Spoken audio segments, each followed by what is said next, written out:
तो अब हम करते हैं 2013 का इकोनॉमिक क्वेश्चन। इसमें 16-17 क्वेश्चन है, ये हम देखेंगे। इसके सारे कॉन्सेप्ट्स भी देखेंगे, क्या है क्या नहीं है। The balance of payment of a country is a systematic record of, क्या होता है? इसका एक proper definition, it's a systematic record of all economic transaction of goods, services, assets between the residents and non resident, residents and non resident. अगर foreigner भी India में reside कर रहा है तो वो भी उस वक्त इंडियन काउंट होगा बैलेंस ऑफ पेमेंट के पॉइंट ऑफ व्यू से। और नॉन रेसिडेंट या आउटसाइड वर्ल्ड की बात करते हैं। अब ऑप्शन देखते हैं क्या है इसमें। The balance of payment of a country is a systematic record of all imports and export transaction of a country during a given period of time, normally in a year. Goods exported from a country during the year, सिर्फ इसमें goods exported की बात हो रही है। हमने क्या देखा? गुड्स, सर्विसेज एंड एसेट्स होना चाहिए। एक्सपोर्ट ही नहीं, इम्पोर्ट भी आता है उसमें, तो ये गलत हो जाएगा। Economic transaction between the governments of one country to another, ये भी गलत है क्योंकि इसमें हम रेसिडेंट एंड नॉन रेसिडेंट की बात कर रहे हैं। Capital movement from one country to another, इसमें सिर्फ एसेट या कैपिटल ही नहीं मूव कर रहे हैं, गुड सर्विसेज वो भी मूव कर रहे हैं, तो ये भी गलत हो गया। तो ऑटोमेटिक आंसर ये आ गया इसमें, क्योंकि all imports and export transaction, इसमें इस ट्रांजैक्शन वर्ड में सब कुछ आ गया है, गुड, सर्विसेज और एसेट्स, तीनों चीज़ें आ गई हैं, तो इसलिए इसका आंसर ए हो जाएगा। फिर आते हैं 42 में। The reserve bank of India regulates the commercial banks in the matter of, RBI किन किन चीज़ों में रेगुलेट करता है? Liquidity of assets, bank expansion, merger of banks, winding of banks. हाँ, लिक्विडिटी ऑफ एसेट्स, हाँ इस पर करता है। जैसे कैपिटल एडिक्वेसी रेशियो उसने बोला है कि 9% का पीएसबी को मेंटेन करके रखना है। और सीआरआर हो गया, इसके ज़रिए क्या करता है? लिक्विडिटी मैनेज करता है। लिक्विडिटी इन सेंस कि पैसा कितना है, वो कितना लेंड कर सकता है, कितना मनी सप्लाई वो आगे बढ़ा सकता है, ये लिक्विडिटी हो गया। ब्रांच एक्सपेंशन बिल्कुल वो रेगुलेट करता है, मर्जर भी है। और वाइंडिंग ऑफ बैंक, अगर कोई बैंक बार बार डिफ़ॉल्ट कर रहा है या उसने बहुत ज़्यादा रिस्की लोन्स ले दिए हैं या फिर वो बैंक रन की कगार पे है, तो उसको वाइंड कैसे करना है, उसके लिए भी वो करता है कि किन किन को वाइंड करना है। क्योंकि जो कैपिटल होता है, कोई बैंक स्टार्ट करते कोई कैपिटल रखता है कि जैसे 500 करोड़ होगा वही बैंक स्टार्ट कर सकते हैं। यही कैपिटल यूज़ होता है जब बैंक डूब जाता है वो देने के लिए, जो उसमें डिपोजिटर्स हैं, प्राइमरी डिपोजिटर्स, उनको देने के लिए यही यूज़ होता है। तो आंसर हमारा डी सारे। N increase in the bank rate generally indicates that the bank rate क्या होता है? बैंक रेट जो है जिस पे लोग, आरबीआई क्या करता है? आरबीआई और बैंक दो हैं, ऐसा मानते हैं बैंक को पैसा चाहिए तो बैंक क्या करेगा? आरबीआई से बोलेगा मुझे लोन दे दो 100 रुपये का। अब आरबीआई किसके फैसिलिटी की तरह दे सकता है? क्योंकि फ्री में तो देगा नहीं 100 रुपये, या तो रेपो रेट के थ्रू दे सकता है या फिर किसके थ्रू दे सकता है, या बैंक रेट के थ्रू। बैंक रेट होता है बेसिकली लॉन्ग टर्म लोन्स के लिए, लॉन्ग टर्म लोन्स, और जो रेपो रेट होता है शॉर्ट टर्म लोन्स के लिए। और ये पेनल्टी रेट होता है, रेपो रेट से थोड़ा ज़्यादा रखा जाता है, कई बार ये पेनल्टी रेट के रूप में भी यूज़ होता है। वैसे उसको सस्ता ही होना चाहिए, ये लॉन्ग टर्म है। ठीक है। N increase in the bank rate generally indicates, अगर बैंक रेट बढ़ जाता है, मतलब जो इंटरेस्ट रेट चार्ज कर रहा है आरबीआई अपने 100 रुपये पे, अगर वो बढ़ जाता है तो क्या होगा? Market rate of interest is likely to fall, central bank is no longer making loans to commercial bank, ऐसा तो कुछ भी नहीं है। Central bank is following a easy money policy, easy money policy, अगर ये रेट बढ़ा देते हैं इंटरेस्ट रेट, 100 रुपये पे पहले आप 10% पे मिल रहा था, आप बोलते 15%, तो ईजी मनी पॉलिसी तो नहीं है, टाइट मनी पॉलिसी है। Central bank is following a tight money policy, ये सही हो जाएगा। Market rate of interest is likely to fall, ऐसा नहीं है, इंटरेस्ट रेट बढ़ेगा, क्योंकि 15% पे अगर बैंक ले रहा है तो बैंक जिसको लेंड करेगा उसको 16, 17 या 20% पे लोन देगा, तो मार्केट रेट ऑफ इंटरेस्ट जो है वो बढ़ेगा। तो इसमें आंसर आ गया D. In India deficit financing is use for raising resources for, किस लिए यूज़ किया जाता है? डेफिसिट फाइनेंसिंग होता क्या है? मान लो सरकार ने बजट पेश किया 500, कि 500 रुपये इस बार हम एक्सपेंड करेंगे, और उसकी जो कमाई है वो सिर्फ 450 रुपये हो, टैक्स नॉन टैक्स इन सबसे 450, तो 50 रुपये कहाँ से आएगा? 50 रुपये आता है आपका, पहले क्या करती थी गवर्नमेंट, उसे आरबीआई को बोलेगी कि मुझे छाप के पैसा दे दो, आरबीआई से ले लेती थी डायरेक्टली उधार। 50 रुपये छपवा देते थे। अब 50 रुपये तुमने छपवा दिया, कल को तो अगर इस तरह से छापते रहे, कल को तो तुम ये इसको बढ़ा के कर दोगे 1,000 रुपया, और चाहे आपकी कमाई इतनी क्यों ना हो, इनकम। तो उससे दिक्कत ये आ रही थी कि ड्रास्टिकली अगर आप इंक्रीज़ करते चले जाओगे तो इन्फ्लेशन जो है इकोनॉमी में बढ़ता जाएगा, क्योंकि मनी सप्लाई बहुत तेज़ी से बढ़ जाएगा। तो इस चीज़ को कंट्रोल करने के लिए FRBM एक्ट आया था कि कितना वो उधार ले सकते हैं। और डेफिसिट फाइनेंसिंग जो गवर्नमेंट आरबीआई जो गवर्नमेंट को देता है या छाप के पैसा देता था, जिसे हम बोलते हैं प्रिंटिंग ऑफ मनी, अगर ये वाला सिस्टम 1997 से इंडिया ने बंद कर दिया है।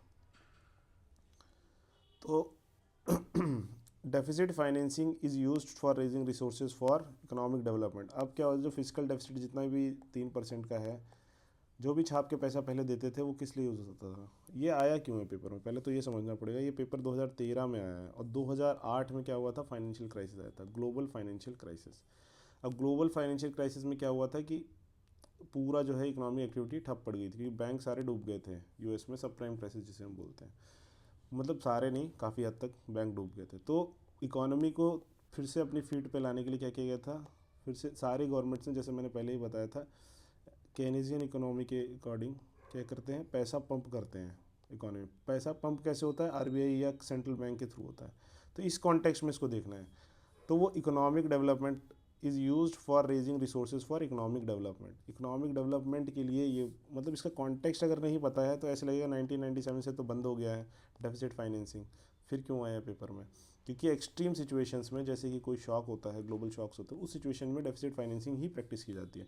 क्योंकि प्राइवेट सेक्टर के पास पैसा होता नहीं है, तो सरकार को ही पैसा क्या है, क्रिएट कर करके ज़बरदस्ती बैंकिंग सिस्टम में डालना पड़ता है, और उसके ज़रिए क्या, स्टिमुलस क्रिएट करना पड़ता है। क्योंकि जितना आसानी से लोन बैंक के पास मिलेगा तो वो इन्वेस्टर को देंगे, इन्वेस्टर कोई प्रोडक्शन एक्टिविटी लगाएगा, प्रोडक्शन एक्टिविटी में लोगों को हायर करेगा, जॉब देगा, कुछ चीज़ें इंपोर्ट एक्सपोर्ट करेगा, और जॉब से लोगों के पास वेजेस आएंगे, वेजेस से वो फिर डिमांड बढ़ेगी इकोनॉमी में, डिमांड बढ़ने से क्या होगा, इकोनॉमिक एक्टिविटी धीरे धीरे पिकअप करने लग जाएगी। तो ये पूरा प्रोसेस इसमें किया जाता है। तो 2008 में किया था, इसलिए आया। फिर हमने यही सेम चीज़ कब की है, 2020 में, कोविड में। तभी हमारा फिजिकल डेफिसिट जो है वो बढ़ता रहता है बहुत ज़्यादा, 9% के आसपास गया था 2008 में, 2020 में भी 9% हो गया था।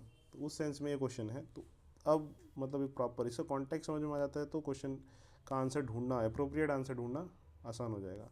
Redemption of public dept, adjusting of balance of payment, reduction of foreign डेप्ट, ये सब नहीं है इसमें, यही एक आंसर है।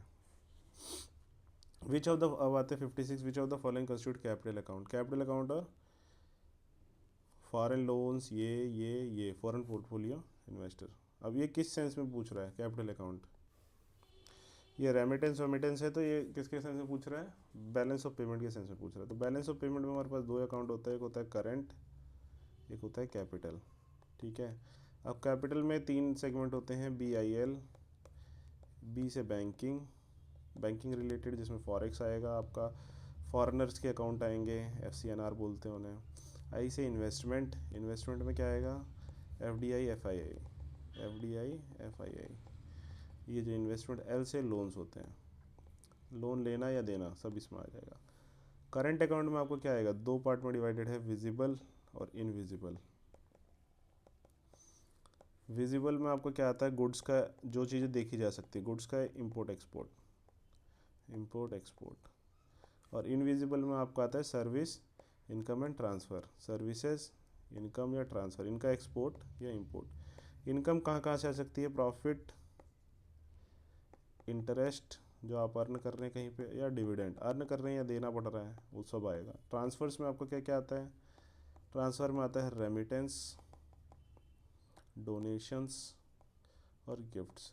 अब इस सेंस में हमें देखना है कि कैपिटल अकाउंट में क्या क्या आता है। फॉरेन लोन्स हर प्रकार का इसी में है, ये आएगा। फॉरेन डायरेक्ट इन्वेस्टमेंट, ये इन्वेस्टमेंट के अंदर आ गया, तो ये भी आएगा।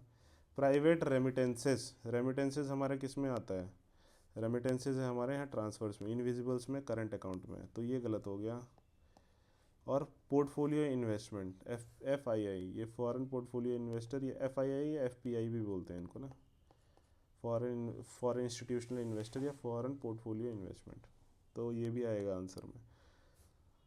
तो हमारा आ गया 1, 2 एंड 4, तो ये करेक्ट आ गया हमारा।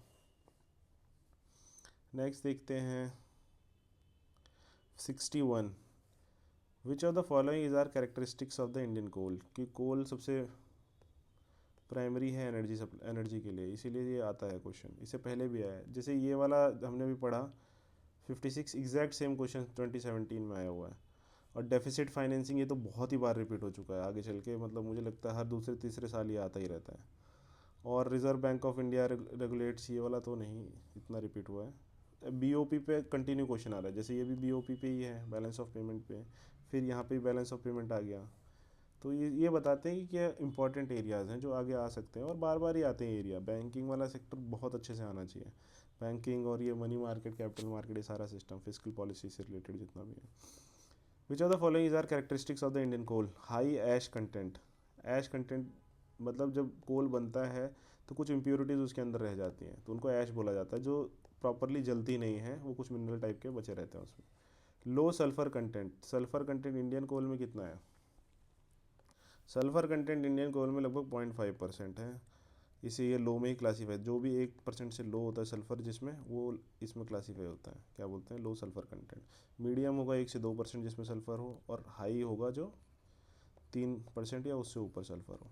तो इंडियन कोल में 0.5% होता है लगभग, तो इंडियन कोल जो है लो सल्फर कंटेंट है। सल्फर से होता क्या है, सल्फर अगर ज़्यादा होता है तो उससे क्या होता है, CO2 ज़्यादा निकलता है या ज़्यादा धुआं निकलता है, स्मोक बहुत रहता है, तो स्मोक नहीं रहेगा, मतलब इंडियन कोल जो है वो क्लीन बर्न होता है, क्लीन बर्निंग इसकी एक तरह से है। ठीक। उसके बाद है लो ऐश फ्यूजन टेम्परेचर, जो भी ऐश है इसका फ्यूजन टेम्परेचर लो होता है। अब लो मतलब ये होता गया, जैसे आप कोल जला रहे हैं, फर्नेस है, फर्नेस के अंदर एनर्जी के लिए आपने कोल रख दिया इसके ऊपर, ये जल गया पूरा कोल, तो उसके अंदर ऐश बच जाता है, रेसिड्यू जो है ऐश बचा रहता है।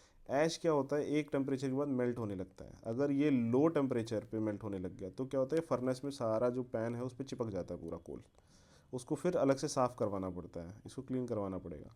इसीलिए प्रीफर किया जाता है कि हाई इसका टेम्परेचर हो, हाई ऐश फ्यूजन टेम्परेचर हो, जिस पे वो फ्यूज़ हो रहा है, मतलब मेल्ट हो रहा है, इसका जो फ्यूजन टेम्परेचर होता है वो हाई रखना चाहिए। इंडियन कोल का हाई फ्यूजन टेम्परेचर है, तो ये इंडियन कोल की एक खासियत है, अच्छी बात है। इसमें हाई ऐश कंटेंट के कारण इसका जो एनर्जी कैपेसिटी है वो लो होती है एज़ कम्पेयर टू बाकी कोल, तो एक ये डिसएडवांटेज है इंडियन कोल का।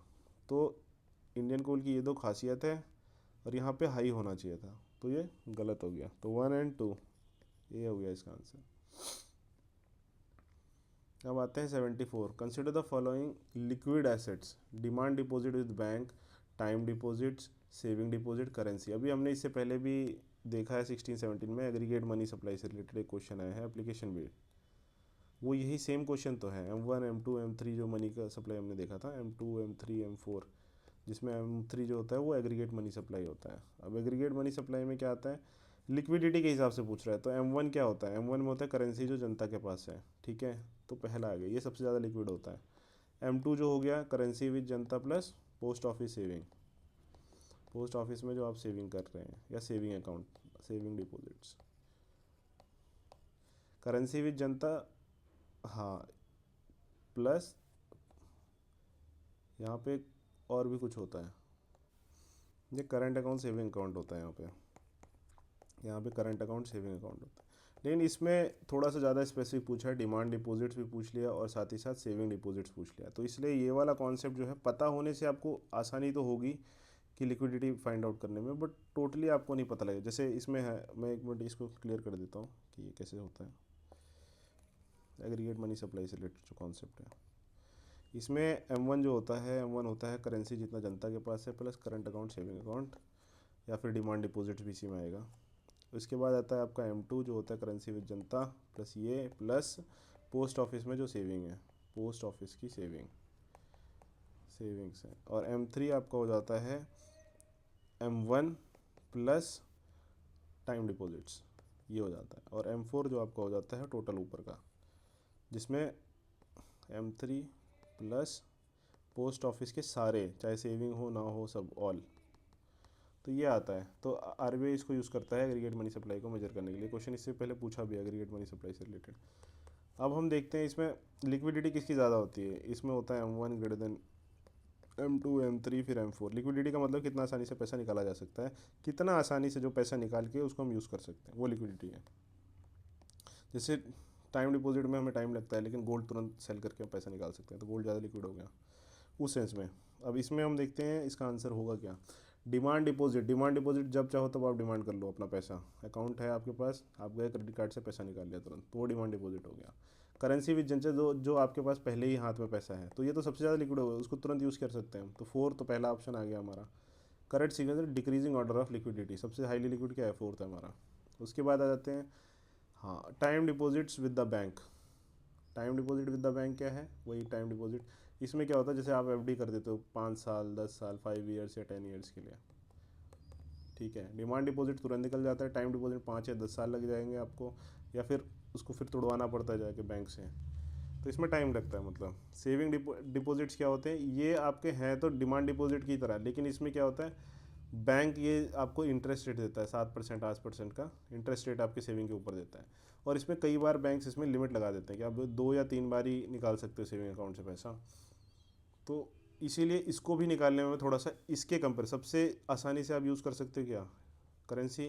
फिर डिमांड डिपॉजिट तुरंत निकल जाता है, उसके बाद सेविंग डिपॉजिट निकाल सकते हो आप आराम से, और टाइम डिपॉजिट में आपको ज़्यादा टाइम लगेगा। तो लिक्विडिटी इसी हिसाब से मैनेज की गई है। तो सबसे ज़्यादा लिक्विड हो गया हमारा करेंसी जो आपके पास पड़ी है। फिर हमारा सब उसके बाद आता है 1 2 4 के बाद 1 आएगा, तो ये वाला हमारा गलत हो जाएगा कि डिमांड डिपॉजिट निकल सकता है, करेंसी, डिमांड डिपॉजिट, फिर सेविंग डिपॉजिट, फिर टाइम डिपॉजिट, ये है और ये आंसर आ गया फिर हमारा। तो ये लिक्विडिटी से रिलेटेड है। लिक्विडिटी से रिलेटेड इससे पहले भी एक बार क्वेश्चन आया है ये, लेकिन उस सेंस में आया था, एग्रीगेट मनी सप्लाई के सेंस में आया था। In the context of Indian economy open market operation refer to. Open market operation तो आपको पता ही होगा। ओपन मार्केट ऑपरेशन में क्या होता है, आरबीआई है, इंडिया है, इंडिया में अचानक से पैसा आ गया बहुत ज़्यादा, लेट से डॉलर आ गया बहुत ही ज़्यादा आ गया, तो या फिर रुपया आ गया बहुत ज़्यादा, सप्लाई आ गई रुपए की, तो आरबीआई क्या करेगा, आरबीआई जी से इशू करेगा, गवर्नमेंट सिक्योरिटी इशू करके, और पूरा पैसा जितना एक्स्ट्रा आया है उसको वापस ले लेगा। क्यों ले रहा है ये, ताकि जो वोलाटिलिटी ना आए मार्केट में, रुपये और डॉलर का जो है वो मेंटेन रहे, एक्सचेंज रेट वैल्यू। और दूसरा, ज़्यादा रुपये आने से क्या होता है, इन्फ्लेशन होगा, क्योंकि मनी सप्लाई बढ़ जाएगी तो इन्फ्लेशन होगा। तो इन दोनों को मैनेज करने के लिए जो ऑपरेशन करती है जीसेक के थ्रू, सेल या सेल, ये तो सेल कर सकता है या तो परचेज़ कर सकता है जीसेक। इसके रिवर्स केस में क्या करेगा, परचेज़ करेगा। जब बहुत ज़्यादा रुपया इंडिया से बाहर निकल गया या बहुत ज़्यादा डॉलर इंडिया से बाहर निकल गया, तो उस सेंस में वो डॉलर डाल देगा सरकार। तो उस तरह से ये मैनेज करते हैं, सेल या परचेज ऑफ सिक्योरिटीज़ के ज़रिए ये मैनेज करते हैं। Open market operation refers to borrowing of scheduled bank from the RBI, lending by the commercial bank to the industry and trade, purchase and sale of government security by the RBI. हाँ, money supply को manage करने के, money supply को manage करना plus volatility ना आए market में money और डॉलर के बीच में, या फिर फॉरेन करेंसीज के बीच में, तो उसके लिए जो ऑपरेशन करती है वो ओपन मार्केट ऑपरेशन होती है। अब ओपन मार्केट ऑपरेशन क्वालिटेटिव है क्वांटिटेटिव है मनी सप्लाई को मैनेज करने के लिए। अब हम देखते हैं आरबीआई कौन कौन से एक्शन लेती है। आरबीआई मनी सप्लाई को मैनेज करने के लिए 2 टाइप के एक्शन लेती है, एक होता है क्वालिटेटिव और एक होता है क्वांटिटेटिव। क्वांटिटेटिव मतलब टोटल क्वांटिटी ऑफ मनी जो है उसको वो करते हैं, उसको मैनेज करते हैं। तो वो कैसे मैनेज करते हैं, रेपो रेट को बढ़ा के, रिवर्स रेपो रेट को बढ़ा के, या फिर ओपन मार्केट ऑपरेशन के जरिए सीआरआर एसएलआर इनके रेशियोज़ को बढ़ा के टोटल मनी सप्लाई कम या ज़्यादा करती है आरबीआई। इसमें क्या है कि ऑल सेक्टर्स आर इफेक्टेड, क्योंकि टोटल अगर रेपो रेट बढ़ गया तो बैंक के ऊपर क्या हो गया, रेट बढ़ गया, तो वो लेंडिंग रेट बढ़ा देगा, उससे सारे सेक्टर इफेक्ट होते हैं। लेकिन क्वालिटेटिव जो मेजर्स हैं ये कुछ स्पेसिफिक सेक्टर्स के लिए यूज़ किए जा सकते हैं। मनी सप्लाई कुछ स्पेसिफिक सेक्टर में कंट्रोल किया जा सकता है। इसमें क्या क्या आता है, लोन टू वैल्यू, कि जैसे लोन किसी ने 50 रुपये का गोल्ड रखा, तो उसको कितना लोन दे सकती है कोई बैंक, 50 रुपये में अगर आरबीआई ने बोला कि आप 20 रुपये तक का लोन दे सकते हो, तो वो 20 रुपये इशू हो गया। कभी कभी वो बोल सकता है कि 30 रुपये तक दे सकते हो आप, अगर उसको मनी सप्लाई बढ़ानी है अचानक से। तो ये क्या है, एक पर्टिकुलर सेक्टर स्पेसिफिक हो जाते हैं सारे। एक क्वालिटेटिव इसलिए बोले जाते हैं, क्वांटिटेटिव मतलब total quantity of money supply जो चेंज होती है। इसमें क्वालिटी क्या है, एक स्पेसिफिक सेक्टर में जो है मनी सप्लाई चेंज होती है। लोन टू वैल्यू हो गया इसमें, और क्या आता है, क्रेडिट रेशनिंग आता है, आपका क्रेडिट कितना देना, डाउन पेमेंट कितना, कितना रुपया जमा कर, गाड़ी लेने जा रहे हो तो कितना रुपया जमा करके कितने की डाउन पेमेंट करवा सकते हो, तो क्रेडिट रेशनिंग वो हो गया। डायरेक्ट एक्शन, मॉरल सुएशन, ये सब चीज़ें आती हैं। मॉरल सुएशन मतलब उनको बोलना है कि आप ऐसे ऐसे कर दो, या इस सेक्टर पे ज़्यादा लोन दो, उस सेक्टर पे कम लोन दो, तो ये भी काम करता है क्योंकि आरबीआई की अथॉरिटी है इसीलिए। तो ये दो तरह के मेजर्स हैं जो मनी सप्लाई को कंट्रोल करने के लिए आरबीआई करता है। Priority sector lending by the bank in India constitute the lending to. Agriculture में इंडिया लेंड करता है, एग्रीकल्चर में कितना है 18% है टोटल। अब ये 18% जो है ये फिर से टूटा हुआ है किसमें 10। स्मॉल एंड मार्जिनल फार्मर 10%, ये तो मैंडेटरी हो गया। फिर ऑल अदर फार्मर्स इनको कितना देना है 8% देना है। माइक्रो एंड स्मॉल एंटरप्राइजेस को मैंडेटरी 7.5% है, और अदर्स और मीडियम जैसे एंटरप्राइजेस हैं उनके लिए है 0.25%, 0.5% है। उसके अंदर मतलब ये अदर्स वाला एक सेक्शन आता है पीएसएल में, उसके अंदर इनको मिलता है लोन, 2.5 होता है 2.5। उसके बाद वीकर सेक्शन के लिए क्लॉज है 12% का, 12% जो है वीकर सेक्शन को देना है। तो टोटल पीएसएल इंडिया में क्या है, पीएसएल अगर हम देखें एक टोटल पीएसएल मतलब प्रायोरिटी सेक्टर लैंडिंग किसी स्पेसिफिक सेक्टर को देना, क्योंकि बैंक जो है सिर्फ एलिट को ना दे सारे सेक्टर को दें, इसलिए आया था प्रायोरिटी सेक्टर लैंडिंग। अब इसमें हमारा एग्रीकल्चर है 18% जैसे हमने ऊपर देखा, और माइक्रो एंटरप्राइज है 7.5%। अदर एमएसएमई और फूड प्रोसेसिंग इंडस्ट्रीज़ ऐसे बहुत सारे इसमें दिए हुए हैं, इसका है टोटल 2.5%। और फिर हमारा आ जाता है वीकर सेक्शन जिसका है 12%। मान लो अगर जो बैंक है ये टोटल कितना 40% हो जाता है, अगर ये बैंक्स नहीं दे पाते 40%, एक साल में वो 40% लोन इन लोगों को नहीं देते, तो होगा क्या, जो फॉरेन बैंक्स जिनके इंडिया में 20+ ब्रांच हैं, प्लस इंडिया के सारे देसी बैंक जो हैं, ये इनका सारा पैसा कहाँ चला जाएगा, RIDF, rural infrastructure development fund, और इसको मैनेज कौन करता है, नाबार्ड। तो नाबार्ड के पास पैसा आ गया, नाबार्ड मोबिलाइज कर देगा इस फंड को रूरल इंफ्रास्ट्रक्चर को डेवलप करने के लिए। जो फॉरेन बैंक्स है जिनके इंडिया में <20 ब्रांचेज हैं, उनका पैसा जाता है स्मॉल एंटरप्राइज डेवलपमेंट फंड, इसको मैनेज कौन करता है, सिडबी मैनेज करता है। फिर ये एंटरप्राइजेस को लोन देने का काम आ जाता है। कोई नहीं चाहता है इनमें पैसा फंसे, क्योंकि इनमें पैसा फंसता है इनसे निकालना बहुत मुश्किल था। हालांकि इसका इंटरेस्ट वो पे करते हैं बैंक्स को, तो बैंक नहीं चाहता है, बैंक चाहता है कि अपने क्लाइंट को दे, उनसे फिर अगले साल रिकवरी कर ले थोड़ा थोड़ा, अगले साल तक फिर से उनकी लिक्विडिटी मेंटेन रहे। तो इसमें कोई नहीं फंसाना चाहता है, इसलिए मार्च रश होता है। मार्च में अचानक से बहुत आसानी से लोन मिलने लग जाता है बैंक में। तो इस टाइप की एक्टिविटी, तो ये हमारा पीएसएल से रिलेटेड था, प्रायोरिटी सेक्टर लैंडिंग से रिलेटेड था। फिर आता है हमारा नेक्स्ट क्वेश्चन, तो इसमें ऑल ऑफ द अबव आ जाएगा, एग्रीकल्चर, एमएसएमई, वीकर सेक्शन सबको मिलता है पीएसएल का। Which one among the following industries is the maximum consumer of water in India. Thermal power plant लगभग 1 मेगावाट आवर बिजली प्रोड्यूस करने के लिए 2 तो नहीं 2900 से 3000 लीटर तक का वाटर जो है कंज्यूम करते हैं ये थर्मल प्लांट्स। किस में कंज्यूम करते हैं, कोल वॉशिंग में जाता है इनका वाटर, कोल वॉशिंग में जाएगा और कूलिंग में जाएगा प्लांट्स के। तो डी आ गया आंसर। टू ऑब्टेन फुल, ये वो बहुत ही फैक्चुअल था, इस टाइप के क्वेश्चन वैसे एक्सपेक्ट नहीं करता है कोई, बट पता होना चाहिए कि बहुत ज़्यादा पानी कंज्यूम करता है, जैसे राइस प्रोडक्शन में भी बहुत ज़्यादा पानी कंज्यूम होता है। तो ये कुछ चीज़ें पता होनी चाहिए, शुगर केन इनमें भी काफ़ी पानी कंज्यूम होता है। To obtain full benefits of the demographic dividend, demography मतलब पॉपुलेशन, जो आपकी पॉपुलेशन है यंग पॉपुलेशन, और डिविडेंड मतलब बेनिफिट, इनसे आप बेनिफिट कैसे निकालोगे। ये एक इनको कैपेबल रिसोर्स बना के, कैपेबल रिसोर्स कैसे बनाएंगे हम इनको, जो सारे लोग हैं इनको कैपेबल कैसे बनाएंगे, स्किल करके उनको स्किल कर देंगे तो वो क्या करेंगे, लेबर फोर्स में पार्टिसिपेट कर पाएंगे, लेबर एक्टिविटी में पार्टिसिपेट कर पाएंगे, और वो एक्टिविटी से पार्टिसिपेट करके इकोनॉमिक एक्टिविटी बढ़ा पाएंगे इंडिया की।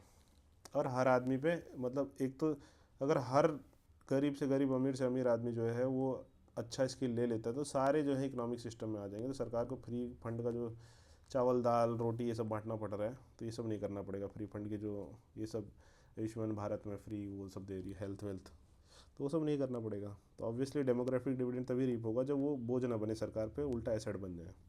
तो उसके लिए स्किल करना पड़ेगा। मोर सोशल सिक्योरिटी स्कीम में तो सरकार और गड्ढे में जाएगी। इन्फेंटमेंटल इसका कोई लेने, प्राइवेटाइजेशन ऑफ हायर एजुकेशन, तब तो बहुत एलिटी लोग पढ़ पाएंगे। तो ये सब गलत है। ये बेसिक कॉन्सेप्ट है इंडिया डेमोग्राफी, क्योंकि इंडिया डेमोग्राफी के उस पड़ाव पे है जहाँ उसको स्किल करना पड़ेगा। इसलिए प्रधानमंत्री जी ने आते ही नेशनल स्किल मिशन लॉन्च किया था, 50 करोड़ लोगों को स्किल करना था 2022 तक। हालांकि वो फेल हो गया पूरी तरीके।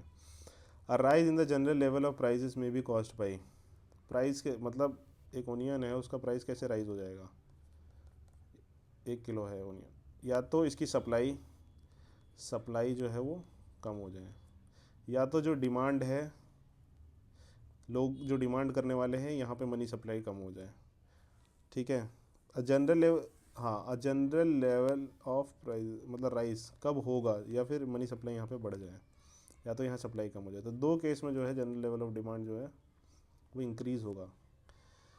अब देखते हैं increase in the money supply, अगर हर आदमी के पास पैसा होगा तो वो इस ओनियन को बोलेगा, जैसे ए आदमी आया, बी और सी, ए बी और सी, इन सब के पास पैसा है, ओनियन सिर्फ 1 ही किलो है, तो ए बोलता है मैं 10 रुपये दूंगा, दूसरा बोलता है मैं 11 रुपये दूंगा, सी बोलता है नहीं मैं 15 रुपये की, नहीं तो मेरी बीवी मुझे पिटाई करेगी, तो मेरे को ले जाने का है ओनियन, तो 15 रुपये दे देगा, तो ऑटोमेटिक ओनियन का दाम बढ़ गया। तो इसी को बोलते हैं increase in the money supply, के कारण क्या होगा, general level of prices rise होंगे। फिर आता है decrease in the aggregate level of output, अगर ये आउटपुट कम हो जाता है तो क्या होगा, ए बी सी वही 3 बंदे हैं, आउटपुट कम हो गया, 0.5 kg बचा है सिर्फ ओनियन, तो जो आदमी आएगा फिर वो ऑक्शन करेगा ना, ये वाला आदमी, सप्लाई कम हो गया और सबको चाहिए ओनियन, तो उससे क्या होगा, ऑटोमेटिक दाम जो है वो बढ़ जाएगा।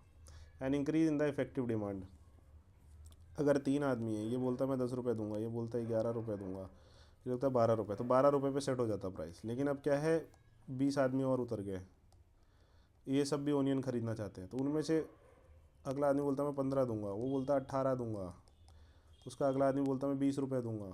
तो जितने ज़्यादा लोग बढ़ते जाएंगे इस सिस्टम में उतना भी प्राइस बढ़ता जाएगा, तो इफेक्टिव डिमांड भी अगर बढ़ जाता है बहुत तेज़ी से तो भी ओनियन का प्राइस जो है वो बढ़ जाएगा। तो हमारा आंसर क्या आएगा, 82 का, 82 का आ जाएगा डी, तीनों सही हैं। फिर देखते हैं 83, विच one of the following groups of item is included in the Indian foreign exchange, forex में क्या क्या इंक्लूड होता है, फॉरेक्स में क्या क्या इंक्लूड होता है, फॉरेक्स में होता है हमारा फॉरेन करेंसी, गोल्ड, कैश और एस डी आर जो है आईएमएफ का एसेट जो हमारे पास है, इसको आगे भी देखेंगे वहाँ पे समझाऊंगा अच्छे से। तो हमारा आंसर आ गया B, foreign currency asset, gold holding of the RBI and SDR. बाकियों में क्या है, foreign currency asset, SDR and loan, ये गलत हो जाता है, foreign currency asset loan, foreign currency asset gold holding of the RBI and loans, तो ये गलत हो गया। तो हमारा सिर्फ बी है, which one of the following is likely to be most inflationary in its effect, सबसे ज़्यादा इन्फ्लेशनरी इफेक्ट में ये क्वेश्चन बहुत बार रिपीट हुआ है, मुझे लगता है 5-6 बार तो मैंने ही देख लिया इसको, मतलब ये बहुत ज़्यादा आने की प्रोबेबिलिटी भी है इसकी। जैसे पॉलिटी में आता है ना लिमिटेड कॉन्स्टिट्यूशन का चीफ पर्पज़ क्या है, लिमिटेड गवर्नमेंट, वैसे ही ये क्वेश्चन हो गया, जहाँ पे पैसा हम छापते हैं, इस टाइप का कुछ। जब भी आप नया मनी बनाते हो तो क्या होता है, 100 रुपया अगर आपने नया मनी छापा, ऑटोमेटिकली आपने मनी सप्लाई बहुत तेज़ी से बढ़ाई, और इसका अगर रिजर्व रेट आपका है 10% का, तो 10 गुना मल्टीप्लायर इफेक्ट होगा, ये 100 रुपया 1000 रुपये की एक्टिविटी क्रिएट कर देगा, और जब 1000 रुपये की एक्टिविटी क्रिएट कर, तो परचेजिंग पावर लोगों की बहुत तेज़ी से बढ़ी है, उसके कारण क्या होता है, इन्फ्लेशन आ जाता है। तो ये सबसे ज़्यादा इन्फ्लेशनरी इफेक्ट होता है, इसीलिए 1997 से सरकार ने आरबीआई ने छाप के पैसा देना बंद कर दिया सरकार को डेफिसिट फाइनेंसिंग के लिए, क्योंकि इससे इन्फ्लेशन बहुत तेज़ी से बढ़ रहा था, और साथ में फॉरेन ट्रस्ट भी कम होता है जब सरकार अपनी मर्जी से पैसे छपवा सकती है विदाउट एनी लिमिटेशन। तो रिपेमेंट ऑफ पब्लिक डेप्ट को आपने रिपेमेंट ऑफ पब्लिक डेप्ट, borrowing from the public to finance a budget deficit, public से बोरोइंग कर दिया तो मनी सप्लाई, एक्चुअल वॉल्यूम जो है वो नहीं बढ़ा है, वॉल्यूम नहीं बढ़ा है। Borrowing from the bank to finance a budget deficit, bank से भी बोरोइंग किया तो एक्चुअल मनी सप्लाई का जो वॉल्यूम है वो नहीं बढ़ा है, इन दोनों में वॉल्यूम नहीं बढ़ रहा है, ये इन तीनों में वॉल्यूम नहीं बढ़ रहा है, सिर्फ चौथे में जो वॉल्यूम ऑफ मनी है वो बढ़ रहा है, तो इसलिए आंसर हमारा डी है। अब आ जाते हैं नेक्स्ट क्वेश्चन जो कि है supply of the money remaining the same there is an increase in demand there will be, ये सेम देखिए बार बार वही आ रहा है कि मनी सप्लाई बढ़ेगी तो क्या होगा, मनी सप्लाई बढ़ेगी तो क्या होगा, इनडायरेक्टली वही क्वेश्चन वही कॉन्सेप्ट बार बार आ रहा है, supply of money remaining the same, money supply नहीं बढ़ी है कुल मिला के, यहाँ पे मनी सप्लाई जो है वो कांस्टेंट है। अब क्या होगा, when there is an increase in the demand of money, बहुत ज़्यादा लोग डिमांड कर रहे हैं मनी, मतलब बैंक के पास 10 ही रुपये 100 रुपया ये लैंड करने के लिए, अभी एक इन्वेस्टर को वो देने वाला था 5% पे, अब क्या हुआ, अचानक से इन्वेस्टर बढ़ने लग गए, सबको चाहिए पैसा, अगला बोलता है मैं 6% दे सकता हूँ, 7% पे मेरे को दे दो प्लीज़, मैं आपको वापस कर दूंगा। अगला बोलता है 8% पे दे दो मेरे को। तो होगा क्या, इंटरेस्ट रेट जो है वो बढ़ जाएगा मार्केट में। N increase in the interest rate, rate of the interest, जिस रेट पे लेंडिंग हो रही है वो रेट जो है बढ़ जाएगा। Fall in the general level of price, the decrease in the rate of the interest, ये तो गलत हो गया। Increase in the level of income and employment, increase in the, ये तो इनडायरेक्ट इफेक्ट है, डायरेक्ट इफेक्ट तो ये नहीं है, तो इसलिए आंसर में नहीं लेंगे हम। A fall in the level of price, ये भी इनडायरेक्ट इफेक्ट होगा, मतलब वैसे तो प्राइजेस का दाम बढ़ेगा क्योंकि कॉस्टली लोन ले रहे हैं, तो दाम बढ़ने वाले हैं आगे चल के, जो भी वो प्रोड्यूस करेंगे तो उसमें ऑब्वियस ही बात है उसका दाम भी बढ़ाएंगे। इसलिए आंसर आ गया बी 85 का। 86 economic growth in a country, 92 में economic growth in a country X will necessarily have to occur, कब जो है इकोनॉमिक ग्रोथ होगा ही होगा, जब आप टेक्नोलॉजी खरीद के लाओगे। जैसे नॉर्थ कोरिया ने मिसाइल बना लिया, न्यूक्लियर मिसाइल बना लिया, तो क्या इकोनॉमिक ग्रोथ होगी? नहीं, बिल्कुल नहीं। वो तो सबसे वो है। There is a population growth in the X, ज़्यादा पॉपुलेशन तो ज़्यादा मुंह भी तो भरने पड़ेंगे। जैसे नाइजीरिया की पॉपुलेशन तेज़ी से बढ़ रही, तो क्या वो इकोनॉमिक ग्रोथ बहुत तेज़ी से हो रहा है वहाँ पे? गलत, नेसेसरली तो नहीं हो रहा है। There is a capital formation in the economy, volume of trade grows in the world economy, capital formation होगा, ग्रॉस फिक्स्ड कैपिटल फॉर्मेशन होगा, तो उससे क्या होगा, आपका प्रोडक्शन बढ़ेगा। प्रोडक्शन बढ़ने से आपके पास क्या आएगा आपके पास इनकम बढ़ेगी, सेविंग बढ़ेगा, सेविंग बढ़ने के बाद वो सेविंग फिर से मोबिलाइज हो सकती है फिक्स्ड कैपिटल फॉर्मेशन में। तो ये एक वर्चुअस साइकिल होता है जो कि इकोनॉमिक सर्वे 2018 में भी बताया गया है। तो जितना ज़्यादा कैपिटल फॉर्मेशन होगा कंट्री में, उतना ज़्यादा क्या है, economic growth necessarily will occur. The volume of trade grows in the world economy, आपका वॉल्यूम ऑफ ट्रेड तो बढ़ रहा है, आप बहुत ज़्यादा इंपोर्ट करने लग गए, तो इकोनॉमिक एक्टिविटी बढ़ने लग जाएगी आपके देश में? बिल्कुल नहीं। अब बहुत ज़्यादा मान लो चाइना से अभी हमने 100 बिलियन का डेफिसिट है, कल को 500 बिलियन का हो जाता, तो इकोनॉमिक एक्टिविटी बढ़ रही है, इसका मतलब नहीं, ऐसा कुछ भी नहीं है। तो कैपिटल फॉर्मेशन से पक्का बढ़ेगी। तो ये वो हो गया। अब आते हैं 99, the national income of the country for a given period is equal to, national income का एक चार्ट होता है, ये तो उसमें ही बना है, एनसीईआरटी में बना है। GDP, NFIA, net factor income abroad, आपका आ जाता है जीएनपी, फिर आप इसमें से डेप्रिसिएशन निकाल दोगे तो एनएनपी, नेट नेशनल प्रोडक्ट, या फिर national income at market price, इसको बोलते हैं market price. The national income of a country is equal to, national income of a country is equal to, तो फिर यहाँ से आप minus indirect taxes plus subsidies करते हैं, माइनस सब्सिडीज, तो ये होता है national income at factor cost. ठीक है, तो national income is equal to the monetary value of final goods and services produce in an economy, यही सेम चीज़ है।